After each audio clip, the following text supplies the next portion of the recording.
Hello. All right, welcome back. I think everything should be fine now.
All right, I'll be sharing the YouTube link here now. Though I've shared it in the course advisors group, kindly share to others. The YouTube link is shared below, please. I'm sharing it many times so that you don't miss it. Check your comment section. I'm sharing it many times so that you don't miss it. Please help others to get the link and join. So I'm waiting to have signal that others have joined via YouTube so that I can start.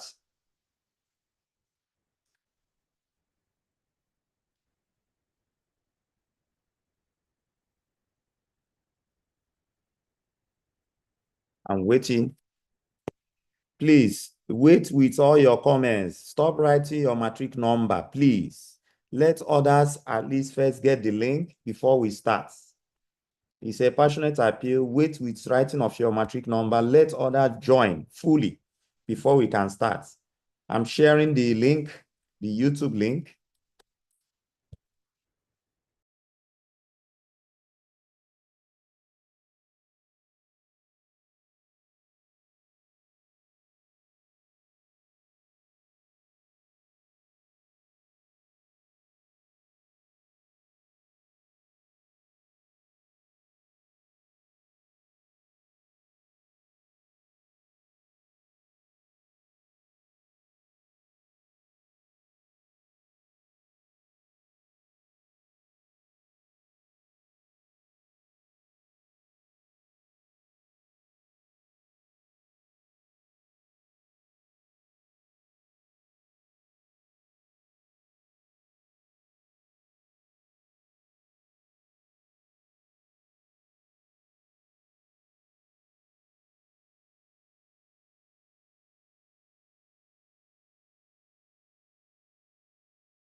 All right. I can see that many have joined on YouTube. So I'm so happy to get this worked out. So apologies and also no apologies for the delay. You could see there was something I had to go and configure on YouTube. I think it wasn't allowing me to connect to YouTube once the full capacity is here on Zoom. I should have connected before the full capacity. That was a little configuration I did there. So no problem. We are not late. We still cover up what we have today. So 1 minute, let me share the slide and also put up my picture or my video for just some minutes to introduce myself and read out the do's and don'ts in this class. 1 minute, please.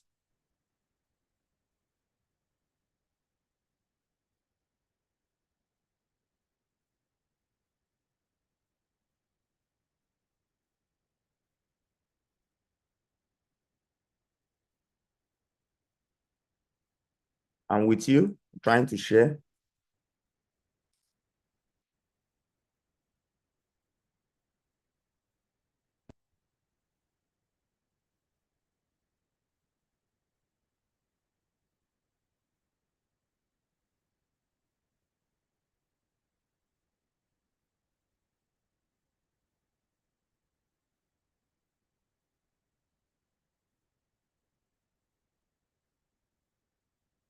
All right.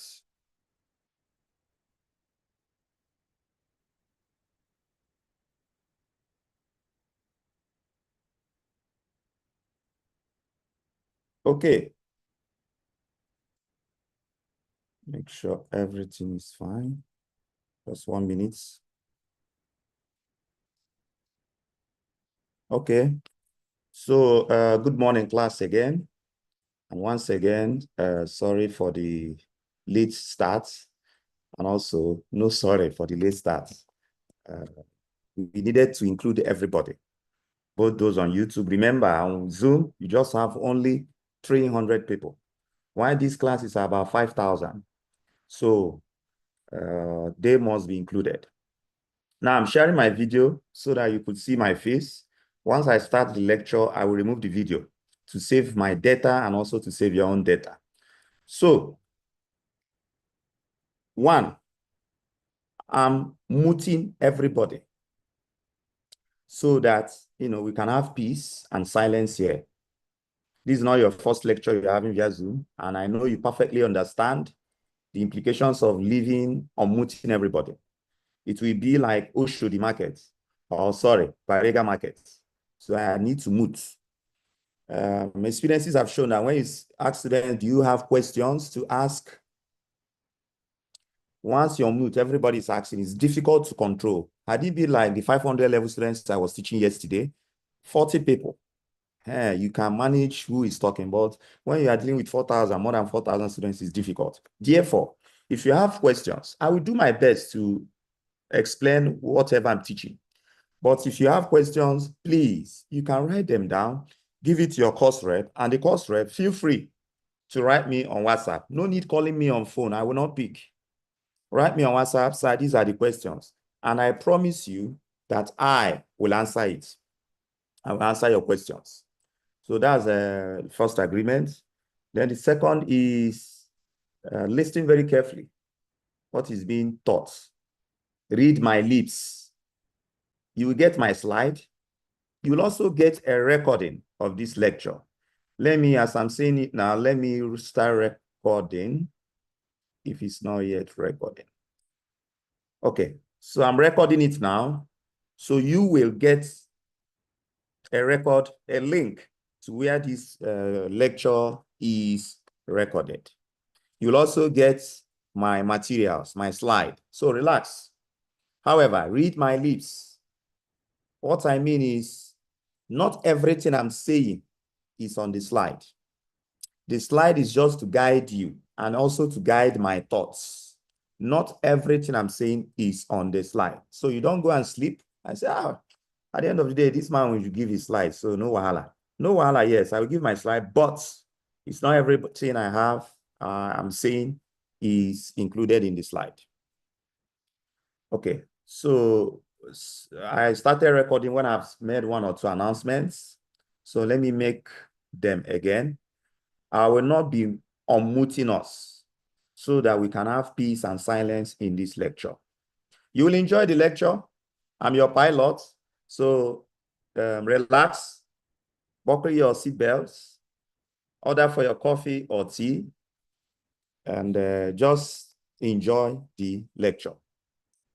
So my name is Dr. Anthony Nwohiri.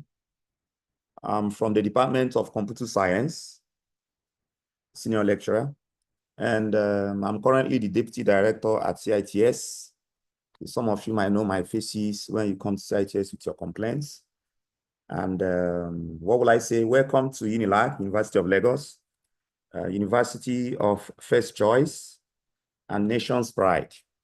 Yes, yes, yes. Go and argue with your keyboard. Go and argue with your phone. That's your own wahala. So you should be proud that you are here, and you will be with very good hands. That's the lecturers. Always be diligent with your studies.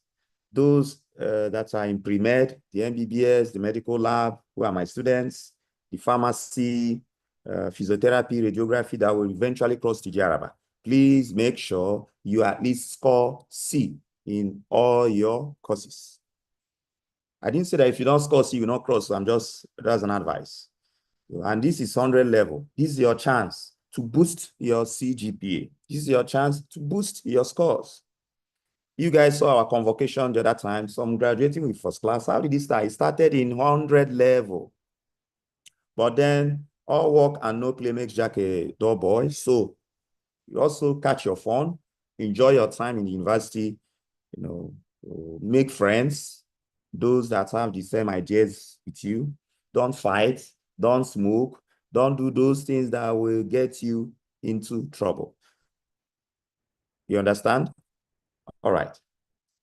Okay, I think I've made all the necessary information I'll need to give you. So this course, the original code is what? COS 101. COS 101. Some call it COS 101. Some call COS 101, but COS 101. COS stands for computing science.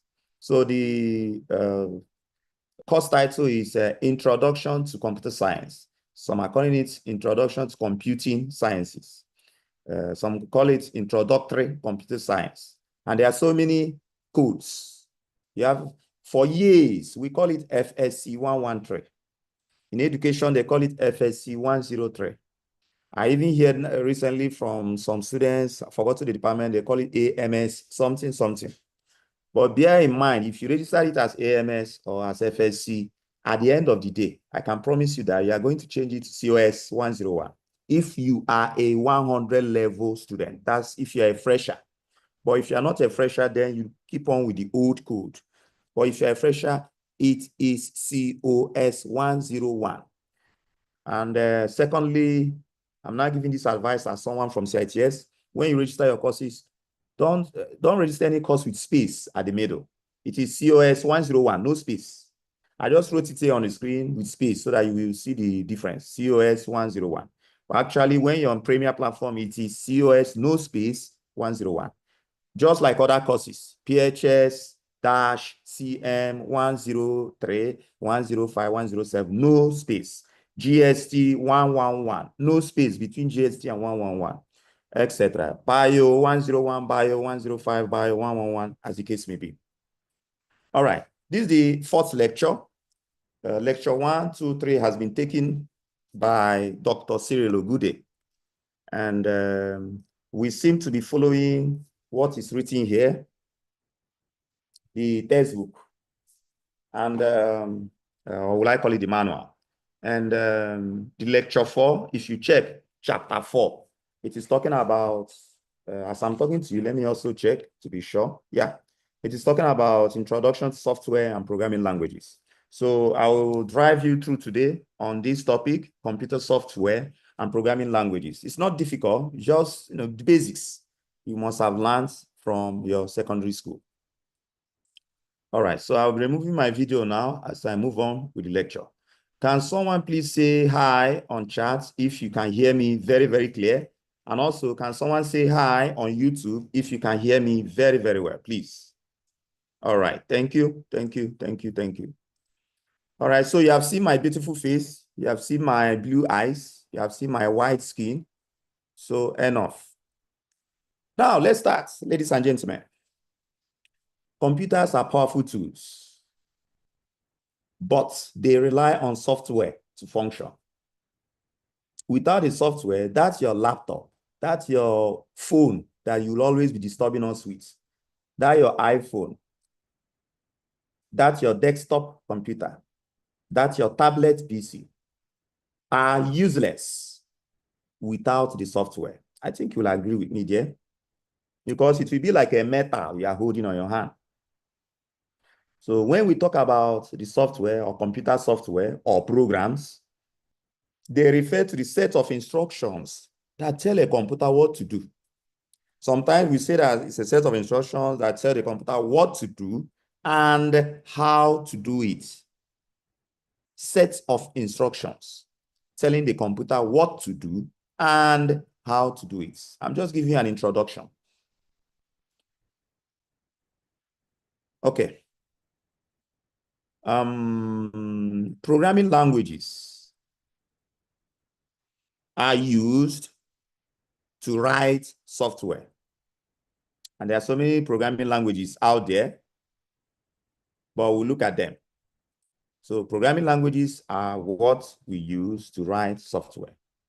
Now, software is broadly categorized into two: system software and application software. Don't write now. We are coming to that.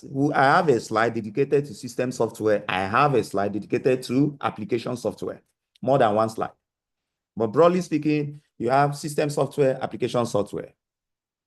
And I've already told you that when we create software, we use programming languages. These languages, they are structured in ways that give command to your computer. And they vary in the complexity, in purpose, ranging from the beginner-friendly ones like Python to the more complex ones like C++ and Java. And understanding programming languages is essential for software development. I know, yes, most of you listening to me are not computer scientists or are not vying to be in the computer science world or in the IT world. But if you are in the computer science world, like the computer science students here, or if we have any engineering students or mathematics students, that if you want to venture into the business of software development, you must understand what programming languages are.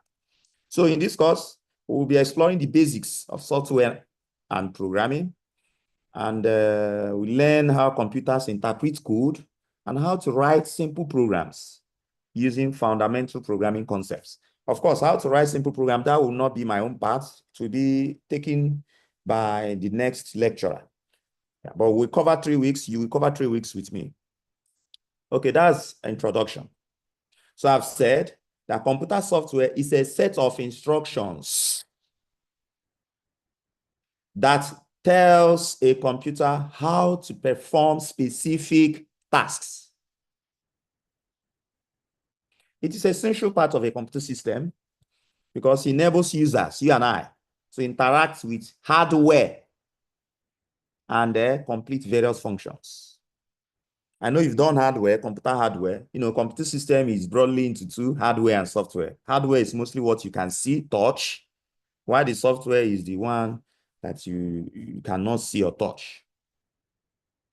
And let me repeat this again, that software is written in what? Programming languages. For example, Python, Java, C++. And that's programming language. Once it is written, what executes it? Do you just write some piece of paper and keep it? No. It is written in programming language, it's a computer, and it is executed by CPU. CPU is the central processing unit, the brain of the computer. Some software, ladies and gentlemen, is pre-installed, while others can be downloaded or installed by users. Most of the ones you download them. WhatsApp, Instagram, calculator, weather forecasting app, etc. These are downloadable software. But you have those that are pre-installed. One big example is your operating system. Operating system is pre-installed. And an algorithm is simply, will I say, a step-by-step set of instructions that a computer follows to complete a specific task. I come again. An algorithm is a step-by-step set of instructions that a computer follows to complete a specific task. Okay, ladies and gentlemen, let's think of it like a recipe for cooking, those that like cooking. So a recipe has a clear set of steps, or will I call it instructions to follow. If you want to cook amala, sorry if I'm not getting the pronunciations or the combinations to amala, that's wedu, begri, and the other one, stew. So there is a step-by-step way you must prepare them. You don't just carry the 3 of them and pour inside. There is an algorithm towards preparing that, algorithm for preparing that soup. And it is clear what to put first, when to put, how to turn. So if you follow the steps correctly, you get the desired outcome. That's a tasty meal. So different recipes exist for different dishes, just like different algorithms exist for different problems. So in computer programs, an algorithm is used to solve a problem, or perform a specific task efficiently. We have other examples like a search engine. It uses an algorithm. When you type something on Google, you are searching for something, how to do expo in class, how to make millions sitting in the house. You type it on, try it, type it on search engine. The search engine uses an algorithm to find the most relevant web pages based on your query. It checks what you have been visiting for the past, time, and then tries to give you answers tailored to, what you would want. So there's a set of instructions being followed by the search engine. All right. And what are the characteristics of good software? I wouldn't talk much there. If you check your manual, they are there. Some things I mentioned there are not in the manual, and some in the manual are not there. So it's not an exhaustive list. There could still be more. One, functionality. The software should perform the task it was designed for correctly and efficiently. That's common sense. This is what this software should do. So you should be able to perform that task correctly and efficiently. Two, reliability. The software should run without crashing or producing errors frequently. It's always giving problem. Then it is not reliable. It shouldn't be crashing. You should be able to handle unexpected situations, will I say gracefully. Three, usability.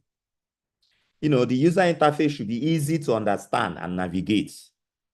You or me, the user, should be able to complete tasks with minimal effort and learning. It's not when I take an app, it's difficult for me to know what to do, how to register my name, how to do then the user interface is poor. So the user interface should be user-friendly. Four, efficiency. The software should use minimum system resources.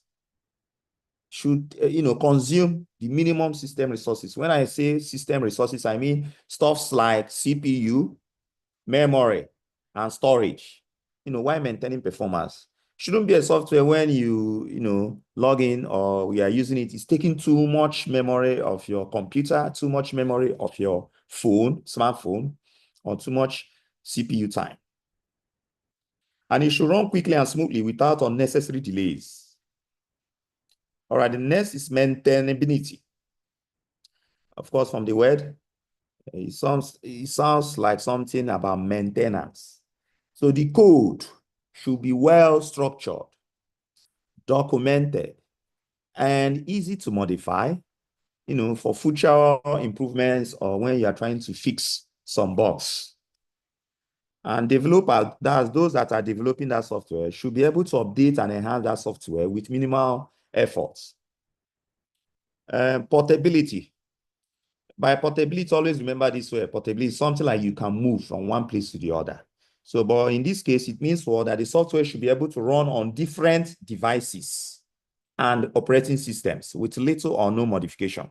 If you have an app and it can only run on iPhone, but it cannot run on Android phones, then it's not a good software. It should be compatible across devices and across operating systems. Next is security. Of course, the software should protect user data from hackers, viruses, and unauthorized access. So your personal details, you like it to be stored wherever you input them. Because maybe you have been telling your friend that you are 18 years old while you are 57 years old. So when you are using that app, let's say Facebook, of course, it wants you to put your real age. You put 57. You wouldn't want Facebook to come to your class and announce to everybody that, hey, this person that is claiming 18 is 57. Well, I'm just joking. So, but security, I mean, your personal data should be well protected from hackers, from unauthorized access, from even viruses. That software should have proper authentication, encryption, and data protection mechanisms. And finally, testability. From the word test. So that software should be easy to test so that bugs and issues can be identified and fixed quickly. I think these are simple stuff that you, without me, can deal with. All right. As I said, if you have questions, write it down because you might forget. You might say, at the end, I will ask him. You might forget.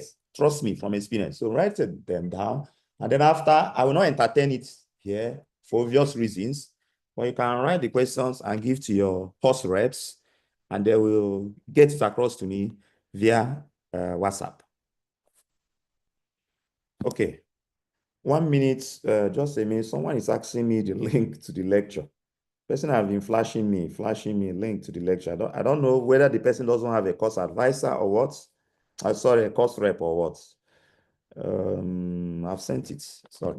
So before I leave this slide, I will say, ladies and gentlemen, that a good software system balances all these characteristics to provide a smooth, efficient, and secure experience for you, the users, and for the developers. So there will be a balance, of course. There is nothing that has no bad and good side. You can never get a software that has all these characteristics well lined up. There will be some where it is failing. There will be some characteristics where where it can score high. Now, having talked a little about computer software, let's look at the classifications. So computer software is classified into system software and application software based on their purpose and function. Now, I will talk a little about system software and also about application software, just one sentence or two. You see, I didn't write it on the slide, so you got to listen and take notes. But then also, if you read your manual, that's fine. Okay, 1 minute. I want to be sure. Can just one person, must not be everybody, say hello, so that I'll be sure I'm being heard, both on WhatsApp, sorry, both on Zoom and on YouTube. All right. Thank you very much. Thank you. Okay. Now, system software. What is system software? You know it. It's just that we need to blow some grammar so that tomorrow I will say I did lecture. So system software, this type of software manages the computer's hardware. They manage the computer's hardware. And they provide a platform for other software to run. Did you understand what I said? System software. Their own is they manage computers' hardware. You know what is hardware? I don't need to go through that class again. And they provide a platform for other software to run. So system software rates other applications, other softwares. So they provide a platform. Hey, I'm lying down here, come and stand on me so that you can function. So without this system software, other application software will not be able to work.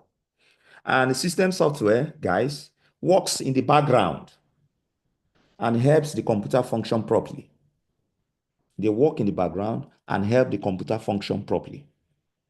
I think I've said two major things you should take home from here. System software, they manage the computer's hardware and provides a platform for other software to run.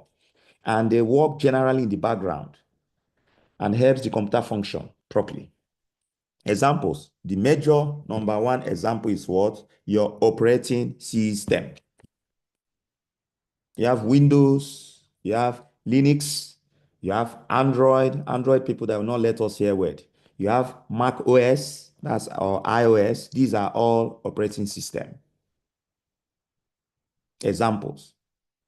You also have other system software, utility programs, like your antivirus software, your file management tools. But let me just leave it at antivirus software. If you look at all these things I'm calling Windows, Linux, Android, antivirus for software, file management tools, if you look at them, they satisfy the definition of software system. Software system, well, they manages the hardware of the computer and provides a platform for that software to run. And they run in the background and help the computer function properly. The other one is application software. We will still come into system software. We still come into application software. So the story doesn't end here. It's just also to give a brief. For application software, they are designed for you and I, users, to perform specific tasks like writing, playing games, browsing the internet. You are doing a specific task. Examples are many because you know more of application software than system software. Examples are many. If I promise you 1 million naira now, Most of you will be able to give me 100 examples of application software. You just open your Yeye phone, look at the screen. Almost all the icons there, almost not all, are application software. Examples, your word processing software like Microsoft Word, your Google Docs. What of your browsers? Google Chrome, Firefox.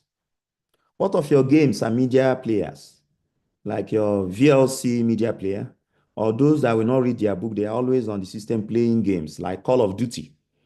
These are application software. So in short, one sentence, listen to this one sentence to summarize all the grammar I've just blown. System software runs the computer, while application software helps users do tasks. So the system software helps you runs the computer, while the application software are there to help you do your specific tasks. I hope I'm communicating. Am I communicating, please? Am I communicating?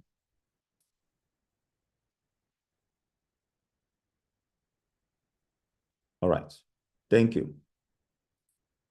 All right, we move on to the next. So let me guide you now. I wouldn't want to confuse you. So you are looking at this slide now. So guys, look at the one I'm pointing at now. We'll now take system software, trash it out.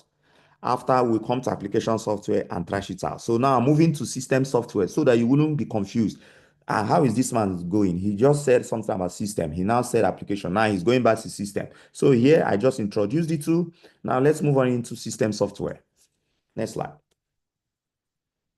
I won't say much until the next slide. So system software, I've already said, it's a type of computer software that manages hardware and provides essential services for other software applications to run. So it acts as a bridge between the hardware and the user. System software, it acts as a bridge between the computer's hardware and the user. It's in between. So, and the system software is classified into three: operating system, utilities, and your translators. If you check your manual, they are there. So I have constructed my lecture so that it will tally with your manual. When you are reading, you know it will follow. But on the screen, I've provided more descriptions of what system software.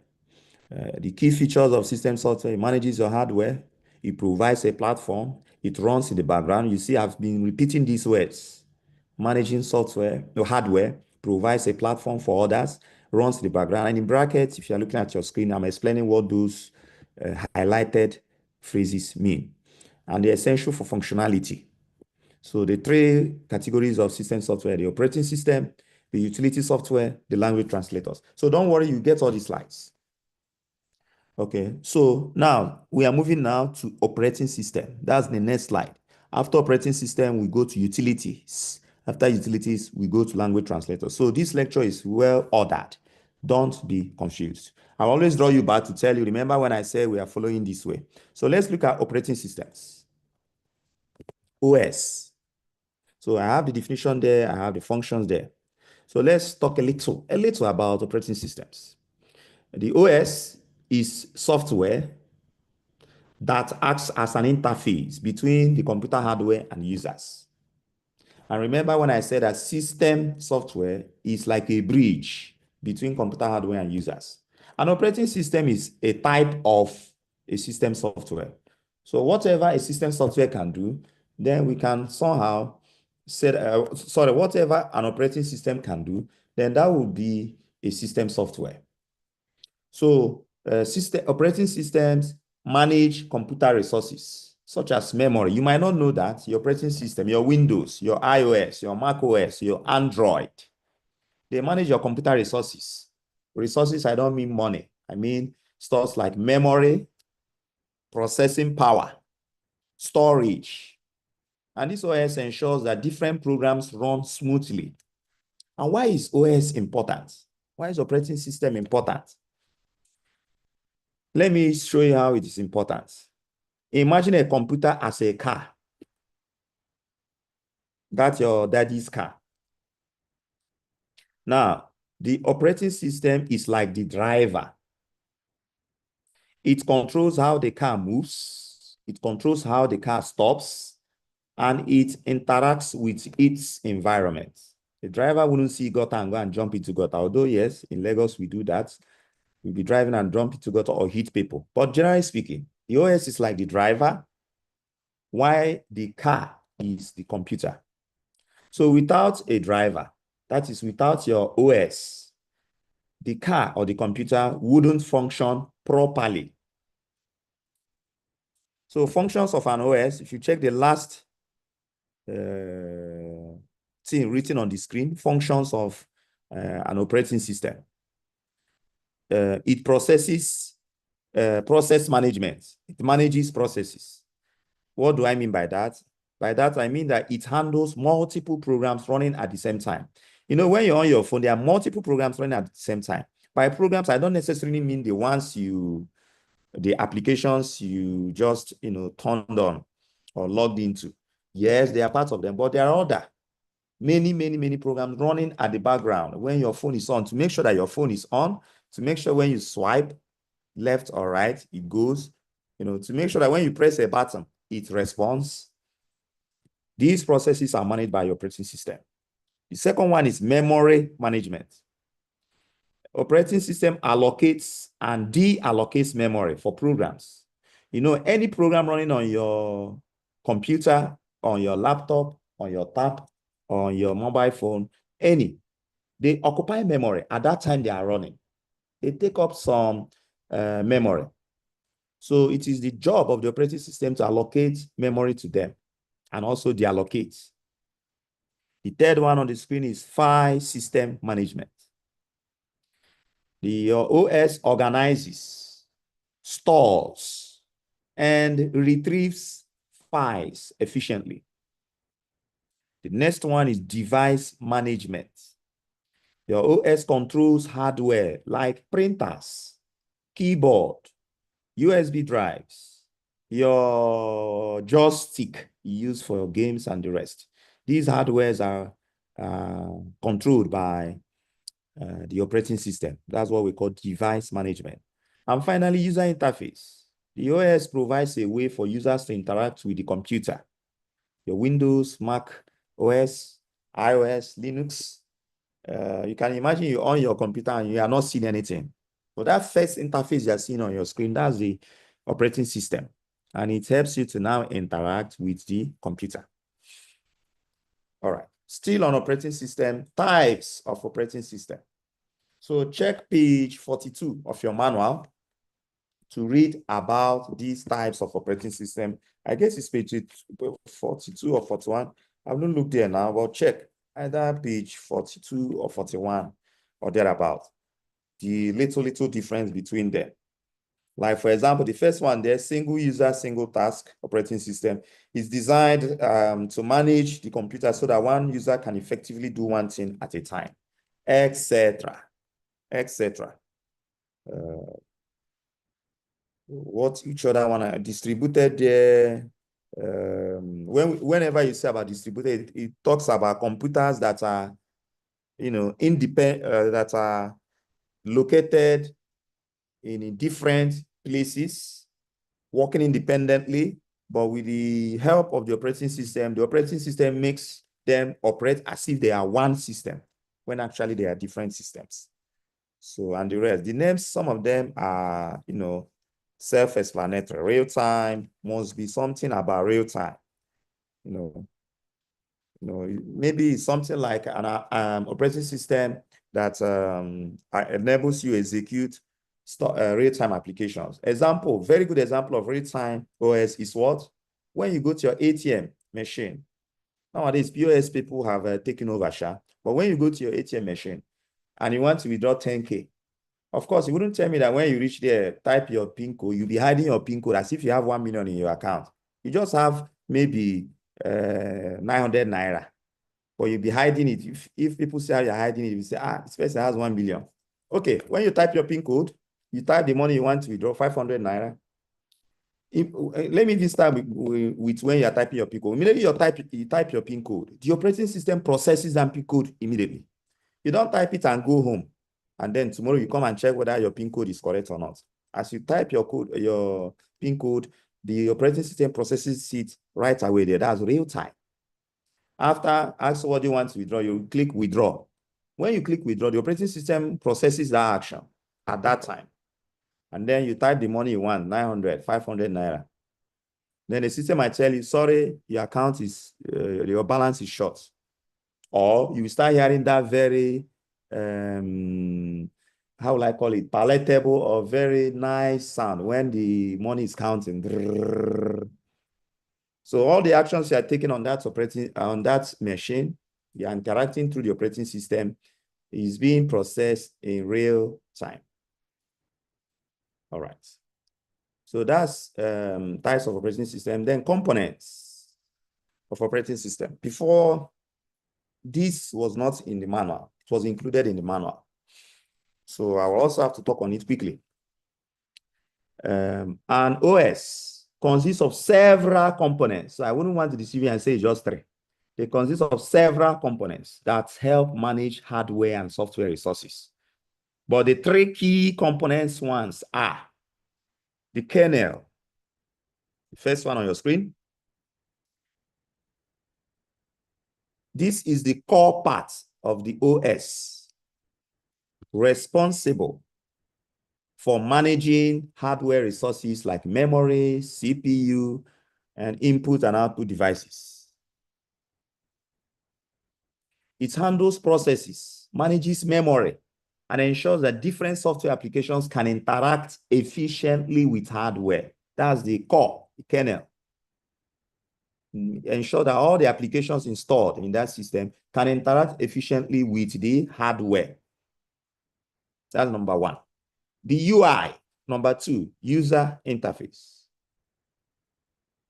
This is the component that allows you and I, the users, to interact with the computer system. You know, it can be a command line interface, CLI, or graphical user interface, allowing users to run programs, manage files, interact with the system. I know most of you at your age, you might not know what is command line interface. It used to be very popular in the past. I'm not old, I'm young, but let me claim that I'm old so that I will say I saw command line interface when I was a student. Today, things are easy. You just open your phone, you'll be pressing, Abi. Those pressing before used to be command. You have to type something. Swiping, there was no swiping. Which swiping are you talking about? Then you were having Nokia phones that you have to press the buttons. Before Nokia phones, what was there? Nothing. So there was a time command line interface. That was when computers were coming out, desktop PCs, and especially Linux then. So you needed to just type something for any action you want to take. But today you have the graphical user interface. So that's why I mentioned these two. Under user interface, it could be command line interface or graphical user interface. But if you read your manual, you get this. So today we mostly use the graphical user interface. That's the graphics. Just touch and go. So these interfaces allow users to run programs. It allows users to manage files, and it allows users to interact with the system. The last one is the application programming interface, the API. So the API is a set of rules and protocols that allow different software applications to communicate with each other, full stop. You know, rules and protocols that allow different applications to communicate with each other.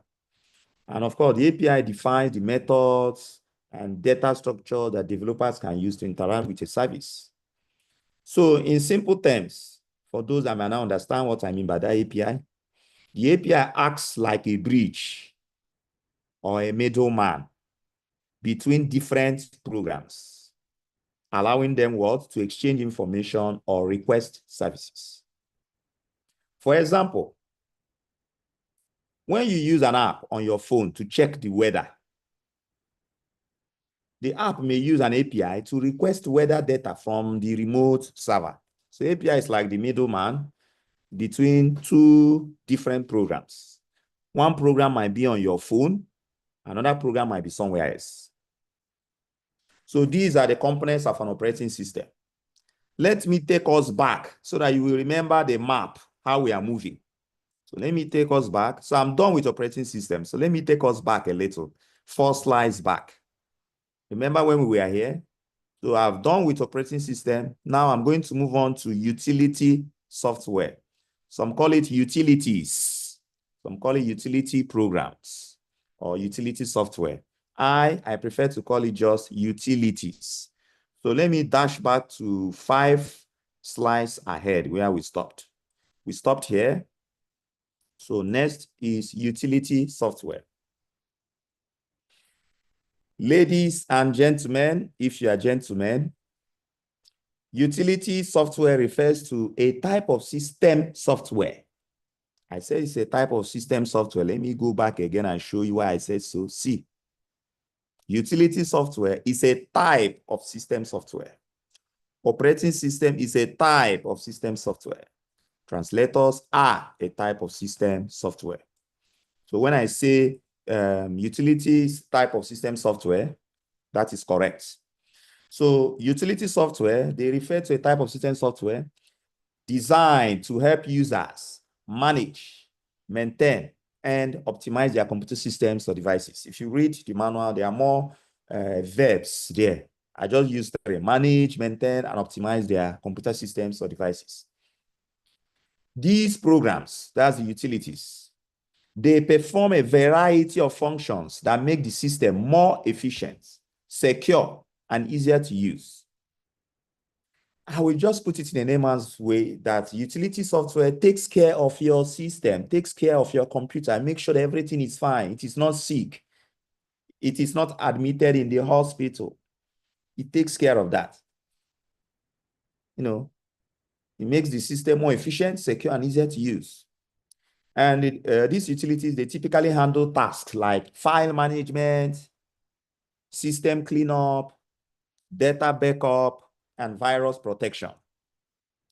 So on the screen, I've mentioned some of them. So any antivirus program is a utility software. And all utility softwares are system software. They protect against malware and other security threats.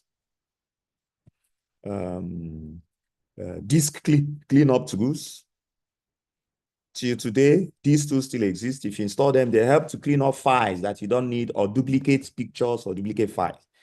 The next one, file compression tools. Well, I explained them a little, each of them there. I think nothing difficult there to understand. The backup software, it helps to create copies of your data for safekeeping. Disk defragmentation, especially in Windows computers, desktops. At least I know I've done this many times when I was a student. You fragment your disk such that you keep your important files in a particular disk, a disk that does not fail if the system fails. And for you to have laptops, remember disk C. Depending on the fragmentation, you have D, you have C, some have E. That disk C, where your operating system is, whenever your system crashes, any file you have there will go to the bye-bye. So have it in mind. Then the last one is system monitoring tools. This is not an exhaustive list. You still have others, but I just listed some. Or will you be able to see an app and say, yes, this is a utility software. Yes, this is not an operating system. Okay. All right. So next is language translators. It has another classification, but before I will still run back again like a rat to go and show you how we are moving. See, we're done with utility software. We are now with language translators. So let me run back. I'm purposely saying this way so that when you watch the video, you won't be wondering, was the previous slide this one or that one? So I'm telling you now, I just went 1, 2, 3, 4, 5 slides below to get this classification for you and show you how we are moving. So we are moving out to the next one, language translators. Okay. The name translator, that means it's going to translate something. Language translators, they are programs that convert code written in high-level programming languages into machine-readable code, which a computer can execute.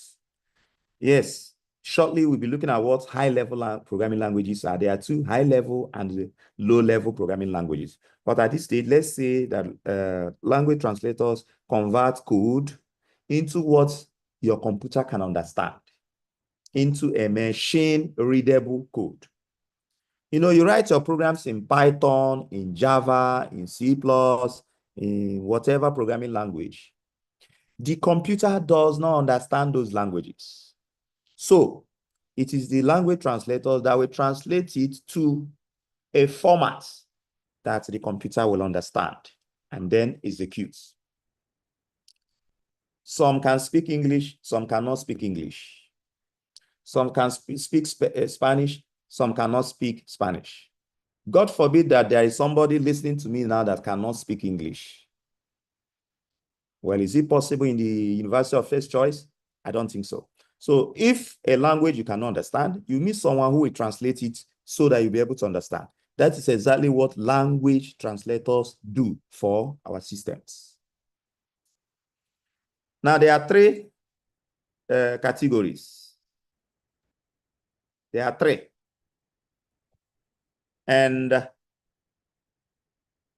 students are always confuse them: compilers, interpreters, and assemblers. So let me try and explain, although it's written there even on the screen. A compiler translates, remember all of them are translators, translates the entire program or source code into machine code. When you hear about machine, it means something the computer will be able to understand.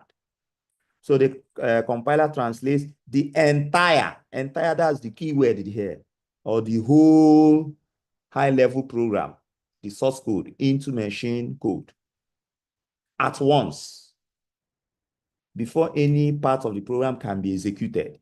You know, you translate before it's executed. You translate it into a language the computer will understand before the computer can now execute the instructions.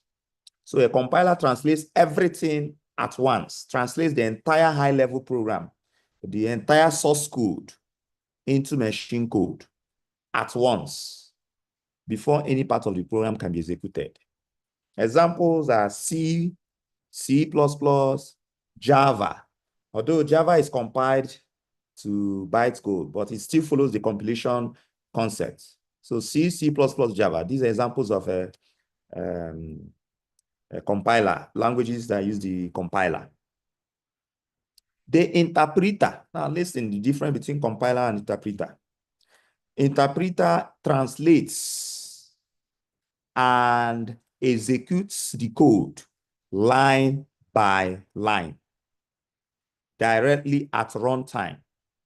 That is, you have your whole code written, your high-level code written. It translates and executes, translates and executes, translates and executes line by line. So if you have 10 lines, to translate the first line and execute the first line, translate the second line, execute the second line, translate the third one, execute the third line, etc. Unlike compiler that will translate the entire 10 lines at a go before execution could occur. Examples is your Python. I don't mean the snake in your village. It's the name of a programming language. If you read your manual, it's still there. The Ruby is another programming language. R-U-B-Y. R-U-B-Y. R for Ronaldo. Apologies to Messi fans. Actually, I'm a Messi fan. U for umbrella, B for boy, Y for yellow, Ruby. And then the third one is JavaScript. These are examples of interpreter. Then the last one, assembler. Assembler translates assembly language. See, that one is easy for you to cram. They sent you to school to come and read. You decided to come and cram. So if you want to cram, cram this one. An assembler translates assembly language, the same word, assembly language, into machine code. Mind you, machine code means something that the computer will be able to understand. You know, assembly language uses signs. If you read about assembly language, it used to exist before you were born. Assembly language, it used to exist, not after you were, before you were born.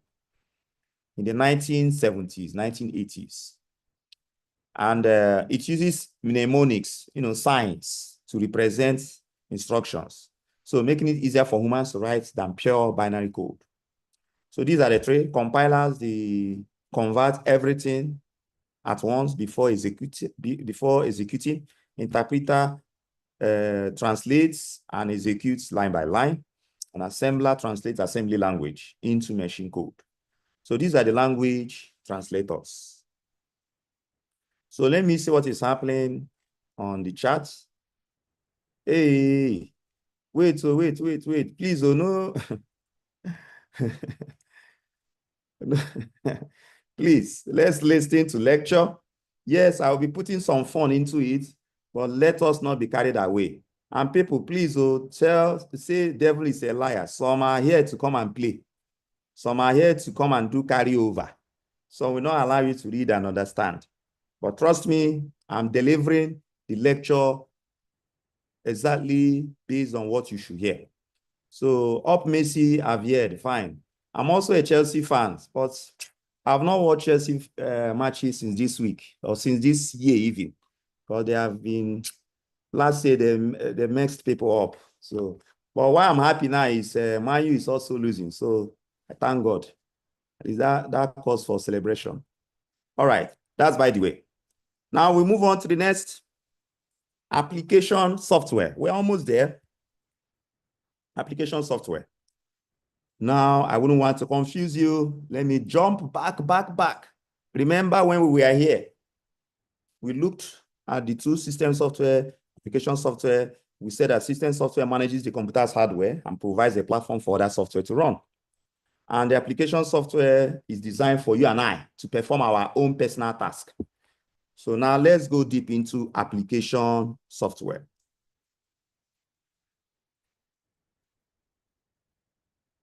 Application software is also called app, APP. Plural is apps or applications. So they refer to programs or applications designed to help users perform specific tasks or activities. So I've been repeating this a million times. Unlike system software, system software manages hardware and system resources. Unlike them, application software is tailored to the needs of the end user, to your need. What you want to do, that is what the application software is tailored. And that's why I have so many application softwares. Let me open my phone and call one application. Well, WhatsApp is an application software. But the need there is chatting and yabbing people and yabbing Man U people. You have your browsers there. I'm looking at my phone. You have calculator. You have Truecaller. If I check, it's a student. I will not pick. You have camera. You have calendar. You have App Store. All these are applications. Each of them are performing specific tasks.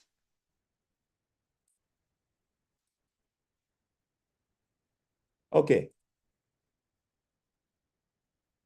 Those on YouTube, I've not forgotten you. Can you say hello there? So let me pause this lecture and go check on them and see whether they are doing well there. Okay, I have to stop share. So I'm stopping the share for a minute. I'm just stopping the share for a minute. Let me look at them well. Okay. Oh, okay. I think they are catching their phone there. But I hope during exam, it wouldn't turn to something else. But it's okay. Fine. Man U fans, please forgive me. Oh, forgive me. And don't report me to the school management that I was yabbing Man U fans. But that match you guys lost, I was so happy. Sha. All right, so let me move back to our screen. Share it.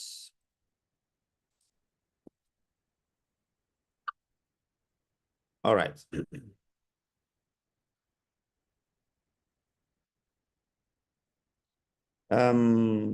We look at our screen. These are examples of application software. I looked at my own phone and I was calling. Now it is the same. Your word processor, most of you know what is Microsoft Word. Spreadsheets, example, you have your Excel, although some of you cannot use it, but you know what it is. You have your browsers, Google Chrome, Firefox, and the rest. There are many browsers out there. They are all application software. They are doing a task for you.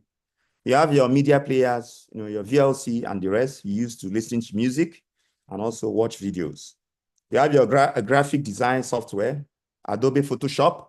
Most of you know what is Photoshop. At least if you're black, you paint yourself to be white. If you are white, use it to paint yourself to be black. If you are short, you make yourself tall. If you are tall, you make yourself short. That's Photoshop. So if you want to make your nose pointed like my own, you make it too. If you want to change the shirt I'm wearing to be red, you make it too. That's Photoshop. You can see it is doing a specific, capital letter, specific task for you. All right. 1 minute, course rep of business admin is writing me. Let it not be that he wants to join the lecture. Well, let me monitor his lecture. He's what he's about to write. So 1 minute, please.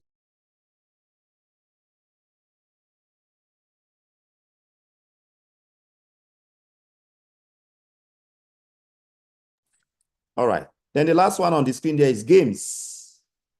There are so many games there. Call of Duty, you have KS, Counter-Strike, FIFA. Those I don't know how to play, but they will always be playing. These are all applications. Now, what are games, apps doing for you? It's entertainment for you, making you, catch some fun. Okay. So these programs, ladies and gentlemen, they enable users to do things like, creating documents, analyzing data, browsing the internet, editing photos, among many, many, many, many, many other functions. Other examples, apart from the ones I listed on the screen, you have your accounting applications that are used for accounting, one thing or the other. Email clients, file viewers, flight simulators, console games, database applications, and many, many other photo editors. So these are applications. And I would like to state that applications sit on top of system software because they are unable to run without the operating system and system utilities. So all the applications on your system, they are useless without systems software. Remember, there are two classifications: system software and application software. So the system software, without them, applications are useless because they are unable to run without the operating system and other system utilities. So I would say here from the diagram, application is interface between operating system and user. But you see here, let me see when I can draw something. Yeah, I will be able to draw. Let me use red. See here, these two represents your system, your computer. Let me put it that way. And application software enables you, the user, to interact with the operating system, and the operating system enables you to, talk to the hardware. The hardware here, you have so many hardware: CPU, your mouse, your keyboard, your power system, your hard drives, your primary storage, etc. These are all hardware. Okay, so application, they sit on top of system software because they are unable to run without the operating system and system utilities. So 1 minute, let me answer this person. So while we answer, let me just open the next slide for you to have a look before I speak on it. So I give you just 1 minute to have a look at it before I come back.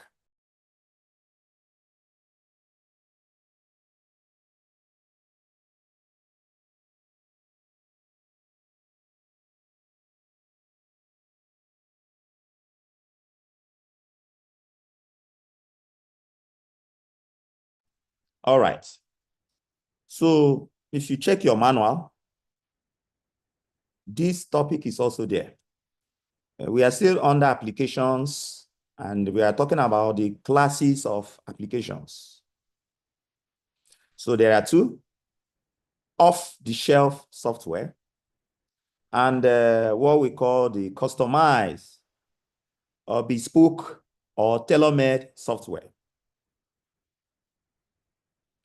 Now, off-the-shelf, the name can, you can see what the name means. There's something you just went to ShopRite and pulled and started using. So, but what are they? They are prepackaged software developed for a wide range of users. Anybody can go pick it. Anybody can go download it. And it's readily available for purchase and use. It is not customized for a specific company or organization, but it is designed to meet the general needs of many users. There are examples. Your Microsoft Office suite, like your Word, your Excel, your PowerPoint, they are all off-the-shelf software, general use. You have your Adobe Photoshop, like for graphic design. You have Google Chrome for web browsing. You have this popular app, QuickBooks. It's for accounting software. So these are off the shelf. They are not tailored. Google Chrome, you can't say that Google Chrome is meant for a particular company. Neither will you say that Photoshop is meant for a particular organization. It is, for a wide range of users. And it's readily available for purchase, for use, for download. It is not customized, but is designed to meet the general needs of many users.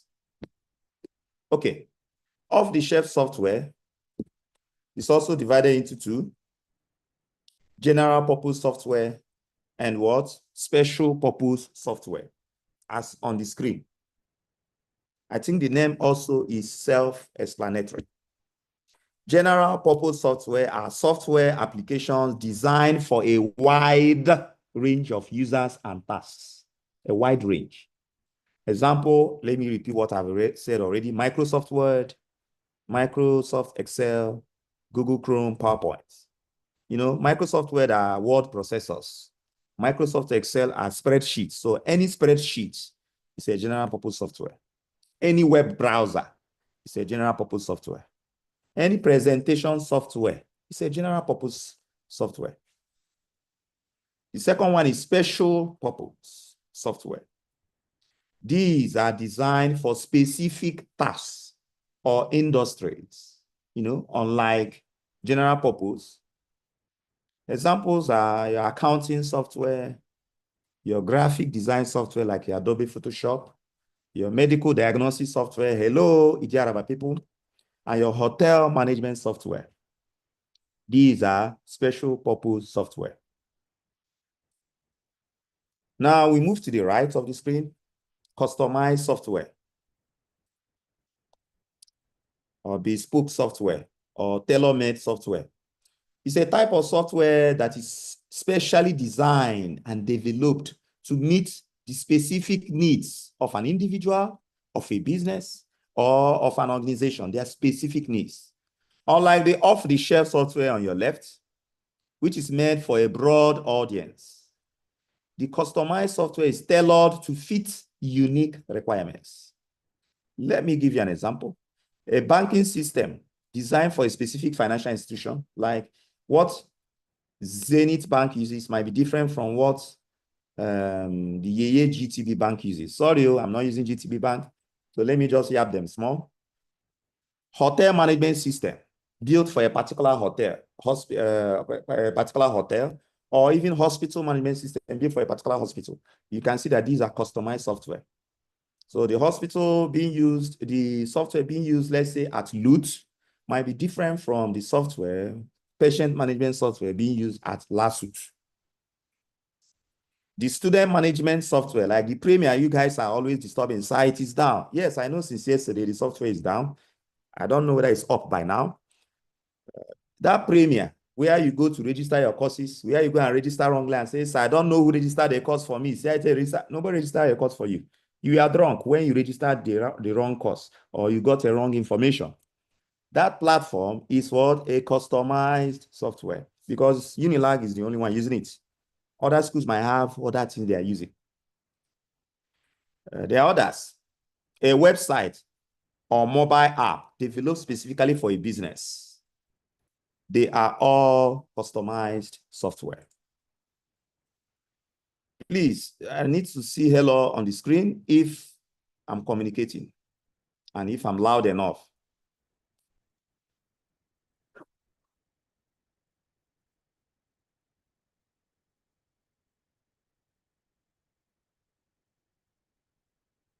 All right. All right. So I know our flight, our plane is moving smoothly. No turbulence. Okay, there was turbulence when I shook the bottle with Manu. So apologies, but no apologies. Because you people also hear us very well last year. Shame catch every Chelsea fan. So collect your own now. We're in a joke way, Sha. So that's classification of, and finally, computer languages. Let me take us to the very first page of this slide. This is the very first page. The title is what? Computer software and programming languages. So let me go back to the last slide. This is the last slide, so congratulations. Computer languages. You are going to do some, kind of programming test like that when the next lecturer takes over. But I'm still with you for 3 weeks. This is the first week, next week, and the other before the next lecturer takes over. So we delve more into that. But now we just look at the theory. The computer languages, as I've already said, are systems used by programmers, developers, to communicate instructions to a computer. You want to tell a computer, how are you? Please answer this question. The computer doesn't have ear to listen to what you're saying. You must convert that thing you are saying into a program using languages. So computer languages are systems used by programmers to communicate instructions to a computer. And these languages allow humans, you and I, to write programs that control the behavior of computers. So these languages enable us to write instructions that will control the behavior of our computing systems. And there are two main types of computer languages: low-level and high-level languages. If I tell you the reason why these names are like this, you'll be laugh why it is low-level and high-level. The name has its origin from the human language. The Hausa, Igbo, Yoruba, French, Russian, Portuguese. These are languages. These are human languages. So any other language that is very far from our human language, they call it low-level language. That was how the name came about. Those that are relatively close to our language, they call it high-level languages. That is just why, because we are like humans are high, so anything close to us is high, anything very far is low. Well, that's by the way. You don't expect such in the exam, but I just believe that there is a need for you to know how these names came about. Okay. Someone is saying I'm not hearing. I hope you can hear me. That's Mujiba. If you can't hear me, that means your village people has come to you. Start apologizing to them. In fact, after this lecture, take the next bus to your home. Go and apologize to them. Oh. Someone asked a question. Do I said no question? Let me see whether I can get it. Oh. Yes, yes. Say, can we say customized software are also special purpose software? Yes, I know where you are going to, because in the general, the general software, the off-the-shelf software, we have the special purpose. Yes, under off-the-shelf, the special purpose are still like, it is not limited to a particular company, to a particular organization, to a particular individual. But under customized, they are limited to a particular industry. Yes. Okay. So what did I say last? Okay, high level. I explained how the name low level and high level. We have 15 minutes to go. We are done. We are done. This is the last slide. So be rejoicing. And we hope that we land safely, Sha. So low level. These are closer to machine code. Machine code, ladies and gentlemen, is what? The machine language, which is binary. Binary languages. Just apologies, please. Let me pick this call. It's very, very important. Apologies, please.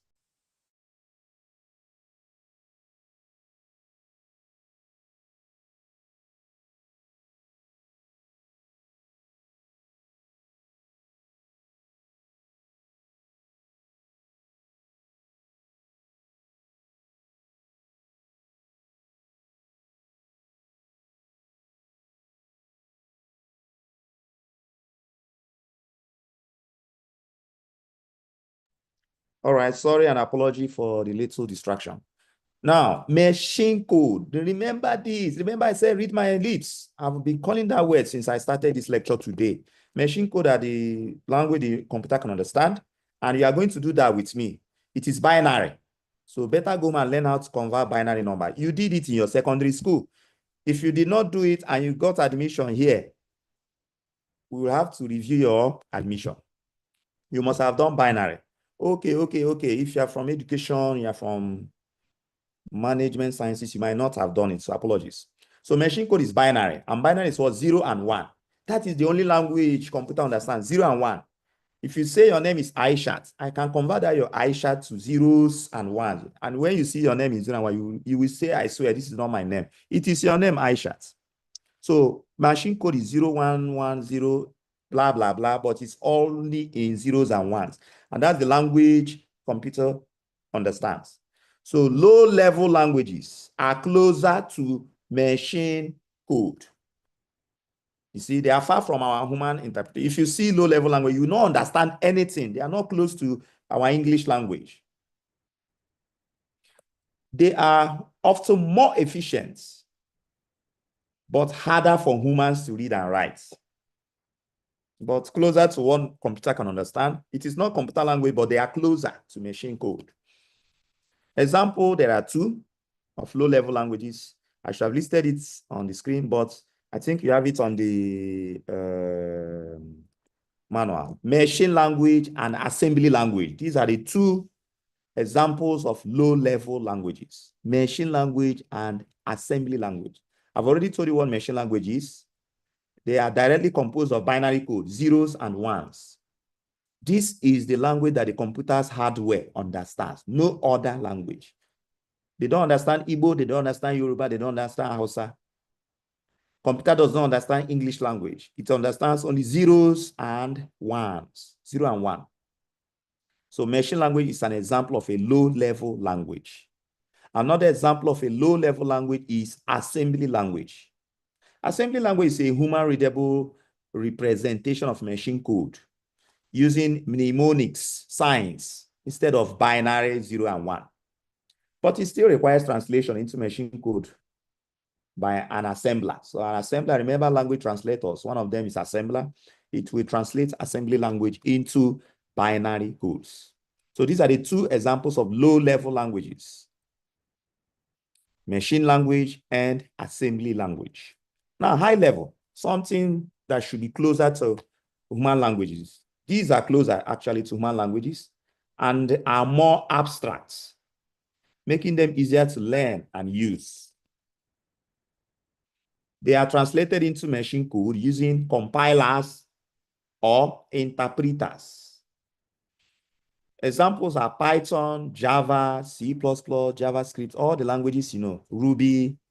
These are all high-level languages. Because when you open Python, if you see what is written on Python, you'll be able to understand a little.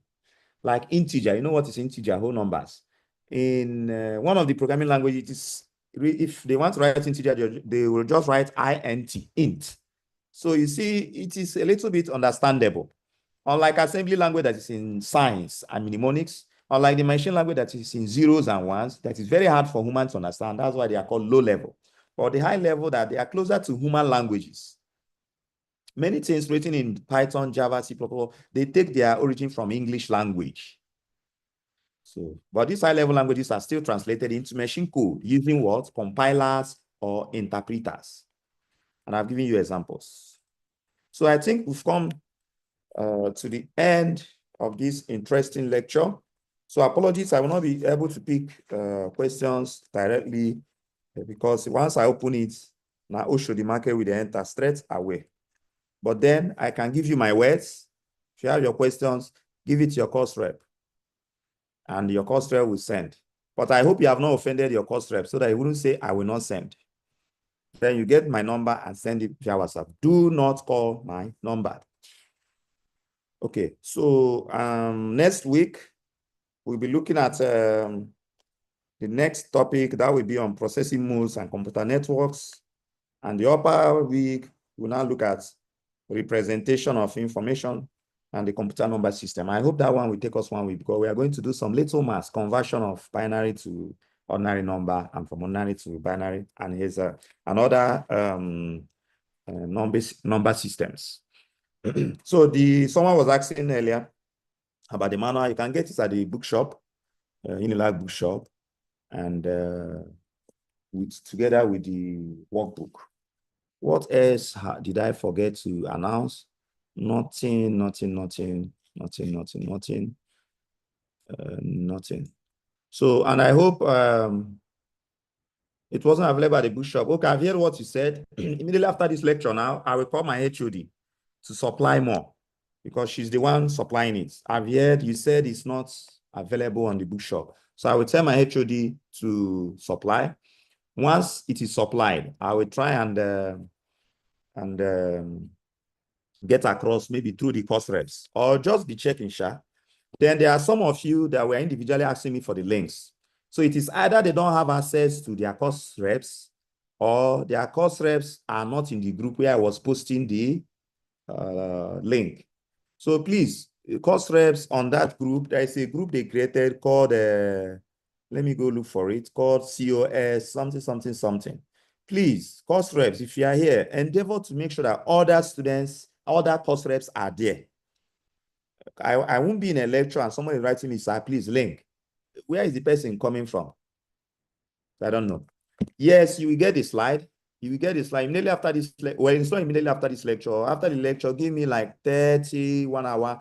I will share this slide on the course rep group. And also, I will share the link to this lecture. It is stored in the cloud. So you get the link to this lecture.